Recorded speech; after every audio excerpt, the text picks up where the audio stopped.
So you guys probably know all about the GameCube, that wonderful little polygonal piece of hardware that Nintendo sent down from the heavens. With a brigade of games comprised of Super Mario Sunshine, Kirby Air Ride, Metroid Prime, Pikmin, F-Zero GX, and more. The Big N pushed the boundaries of what to expect from these beloved franchises. You see, these new games were, for lack of a better word, different. They were a departure from the fanciful titles of last week's daily routine of Goldfish and Dragon Ball Z after school. And during a time where many young minds were only just beginning to explore this new horizon of video games, these titles made for something fresh, unique, and for the most part, downright fun.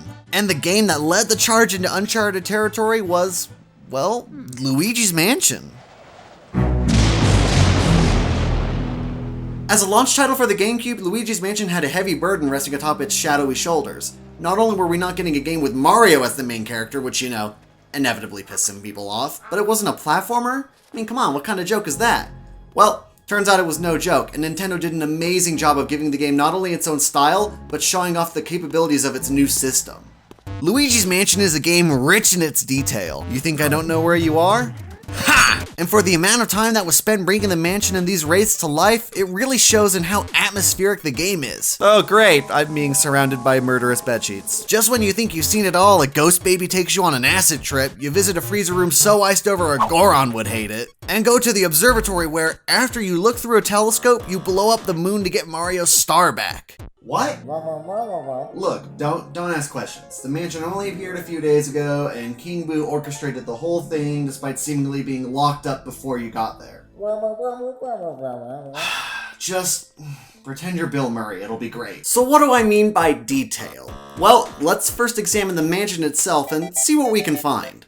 Luckily, you don't have to look very far to see the level of detail in each room. And that's because, well, look at all the stuff. Every single room is full of desks, tables, chairs, crates, cabinets, dressers, lamps. You name it, it's in this mansion. And that really helps this place feel alive. And no, the irony of that is not lost on me. As you bump and vacuum your way through all the nooks and crannies, there's a visible showing of dust that cascades out from just about every object. And it lends this old quality to the mansion. You feel like you're walking through some place that's been left behind, and that's all despite the fact that we were told directly by EGAD that it mysteriously appeared just recently. In this way, there's almost more of a human characteristic to the building. The game wants you to feel like it's abandoned despite the fact that it's anything but, and for some, that might actually lend to the unsettling nature of the whole thing. And the thing is, every room has this much detail. When the place you're exploring is bigger than Charlie Kelly's non-existent bar tab, it's all the better that we can readily distinguish between every single area because of the small bits the game draws your attention to. But it goes beyond that. The details in the mansion lend themselves to how you play the game. Take for example this passage of play in the first area of the game. When you go to capture Lydia in the second floor's master bedroom, you notice her endlessly combing her hair. Apparently that's all she wants to do as a ghost. Limited imagination if you ask me. If you survey the room, you'll quickly realize there's not only a hole in the window, but that you can use the Poltergust 3000 to slide the curtains down, letting a draft in. Just the thing to upset a vain ghost who only cares about her golden locks. This is awesome because it teaches you two important bits of information all in one go. That A, you can use the Poltergust 3000 to interact with just about everything in the mansion, and that by doing so, you'll uncover hidden pickings in the form of treasure or simply how to defeat one of the many ghouls that you encounter. And B, that by paying close attention to your environment, you might just figure out how to capture that tricky portrait dweller. And that simple act of moving curtains out of the way with the Poltergust remains throughout the rest of the game. Like, look at these curtains in Nana's room. They have literally nothing to do with the fight here or uncovering any cash lying around, yet you can still interact with them. While it's essentially pointless, it's these little details I appreciate so much. It's like the developers cared about making their game the best it could be. What's wonderful is the detail doesn't stop there. The mansion has an atmosphere all its own, but what happens when you add a variance in music to that?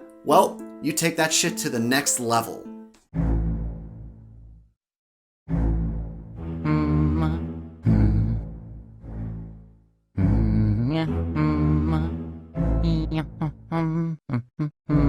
It's the most obvious example, but damn it if the main theme isn't catchy as hell. Which is great because you want the main tune of every game to stand out, but it's more about what the game does with the song that ingrains it into your mind. As Luigi roams the dark hallways and rooms, the music is always playing, a wondrous combination of booming cello, haunting organ, and spooky theremin. It's just creepy enough to keep you on your toes, but magical enough to not only keep in line with the ethereal nature of the mansion, but the lighthearted nature of a Nintendo game. There might be some dark stuff under the surface if you delve a little bit, and I'll get into that soon, but at the end of the day, it's a game aimed at kids. You're just not gonna see this kind of stuff.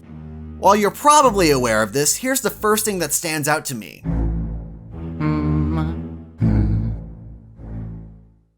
You hear that?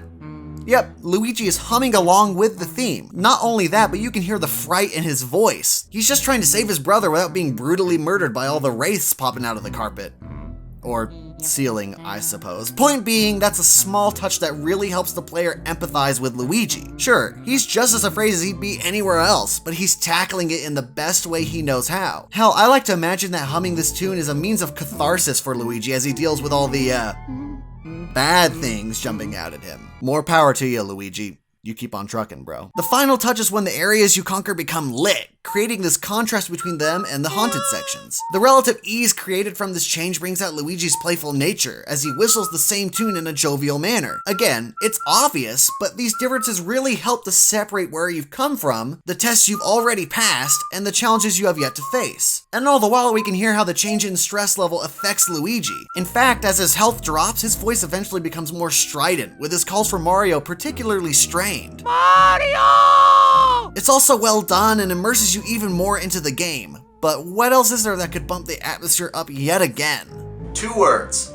Portrait ghosts. So the main point of the game is to return Mario from the clutches of King Boo. But to do that, we need to capture the portrait ghosts he released from the Professor's gallery, as that's the only way we'll get the key to his lair. Each portrait ghost is chilling in whatever room matches what they like to do in life. But it goes beyond that. See, you could simply play the game without caring about what they look like or their backstories and still have a great time because the game is fun to play. But if you read some of the details on these portrait ghosts, by a combination of scanning them with the Game Boy Horror and being observant of the environments you're in, hey, look at that, remember I said to do that earlier? You'll learn just a bit more about who they all are and in the process appreciate the game just that little bit more. To illustrate this, I'm going to pick a couple of the ghosts. We'll start with Shivers the butler. After you capture the floating Rolandas, Shivers will appear, floating around in the northern part of the first floor's main hallway. He's holding an unlit candelabra, but if you just got access to the fire element, you can light it, sending the poor old ghost shuffling back to his quarters in terror. Now, you might not wonder about this sort of thing, but why was he out in the hallway? All the portrait ghosts up to this point had been in a room, and one that matched either what they loved in life or something about their personality. So what's going on with this guy? There's 2 things going on here that explain his behavior. Number 1, Shivers is wandering the hallways in search of his master's will in the hopes that he's included in it. Wait,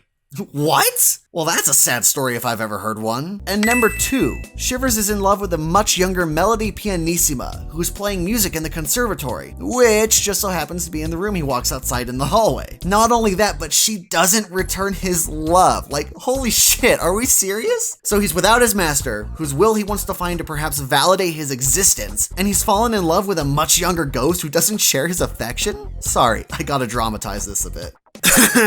Just gotta throw my voice here a little bit. While I continue to search for my master's will in the hope that I meant as much to him as he did to me, I yearn for your affection, Melody. Yet you spurn me at every turn, preferring the solitude of your music. I know not why you reject my advances, but it is no matter. For I will never rest, which is funny, because, you know, we're ghosts and all. Spectrally yours, Shivers, the butler. Gotcha now, you old coot! You're lucky I'm not using an unlicensed nuclear accelerator. There'd be goop everywhere. Alright, that's just one example. Here's another one. Remember that Nana character I mentioned? Yeah, she's this sweet-looking old lady ghost eternally knitting a scarf she couldn't finish in life. Then you knock her yarn over and she starts scooting around in her rocking chair, all while shooting lasers out of her eyes.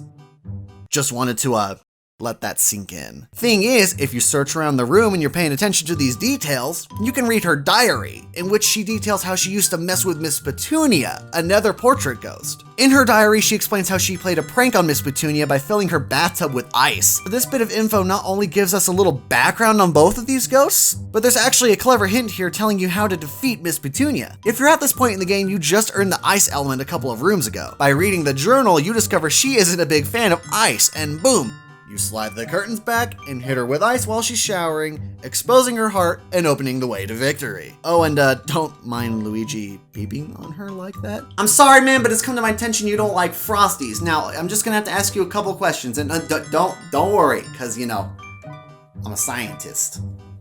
You know, cause I got an iPad that makes a lot of sense. My point is, you can see the detail that was painstakingly put into Luigi's Mansion to make for the best possible experience. From the beginning, you're encouraged to rattle and shake everything in the mansion for that elusive clue or pile of cash. And from the earliest portrait ghost battles, you quickly discover that by examining everything and paying close attention to your environment, you can discover how to get past any obstacle. The Poltergust 3000 is truly your best friend in this game, carefully implemented not only to defeat the ghosts in your way, but to get the best out of every situation. And there's still a ton of stuff that I haven't discussed. How many Collection 8's replayability in what is a relatively short game. How some portrait ghosts are actually optional. There's still plenty going on in the game that lend to its quality. But to put it simply, Luigi's Mansion is so good because of the level of detail that was put into the game. There are a ton of little things that you might pass by or not read about fully when you play through it, but they're there. And when you start to ponder on aspects that are seemingly minute, you might just begin to appreciate this game in a whole new light.